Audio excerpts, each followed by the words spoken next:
Hello, today we'll be going over the H1 generator system, and what we'll do is this is a general overview of the system.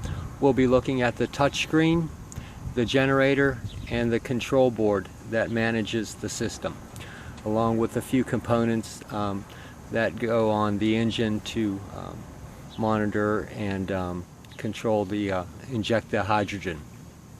So what we'll do is we'll start by turning on the vehicle. In this case we're using a Chevy with a 496 as a test model. It's set up already with the vacuum. And let's start the engine and go through the system. Okay, we have the engine running. So what we'll do is we'll start by powering on the system. And if you notice, you get the warm-up screen or the splash screen on this and the splash screen on the touch screen at the same time. When the touch screen is plugged in, it removes all the management from the control board. If you don't use the touch screen, you could control all the same functions and read all the same information on the control board, but you have to use the up and down arrows and the OK and scroll through, which is a little cumbersome, but you could do it that way.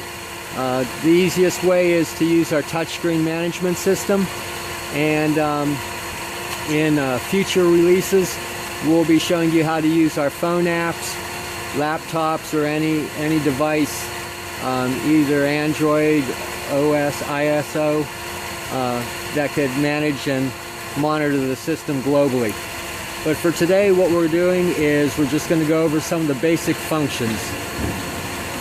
We have the generator, and it comprises of a pressure switch. It has water level sensors. It has temperature. It has backflow. And the control board monitors and manages the generator, so it produces so much hydrogen and at a certain pressure. It also controls the injector, which we'll show you on the screens there. We could set different amounts of hydrogen to go under different variations of loads. So it's a very flexible, manageable system.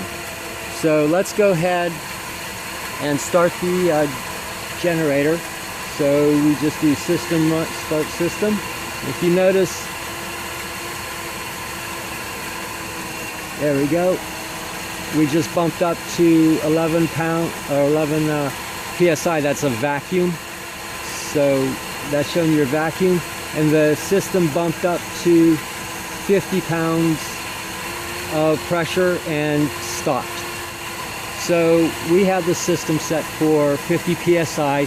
So that's what's in the containment in the generator. And what that does is applies pressure to the injector, and the injector will control how much hydrogen you get. So let's go to the next screen. So if you go next, let's go back one. You'll see the steps. And if you see, R1's lit up right now. So I could control, this is how much hydrogen will go into the system or into the engine, and you could increase or decrease those levels, and it goes all the way to wide open throttle. So at any load point you could specifically say, I want this much hydrogen to go into this much, under this much load. Very controllable. If you go to your next screen, this is, you could set up and do all your presets prior to starting. So by default we send you this, and this is how it's set up, but you could go in and tweak it. Now you could tweak this on the fly, so we could decrease our amount of hydrogen.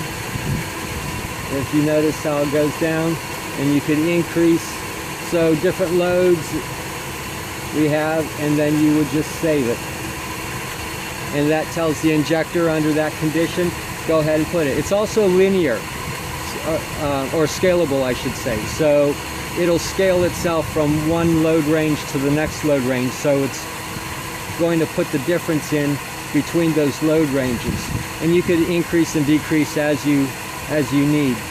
depending on what the engine requires. The rest of the system is basically, we have on the back, and we'll be going over and making more videos explaining every piece and what it exactly does.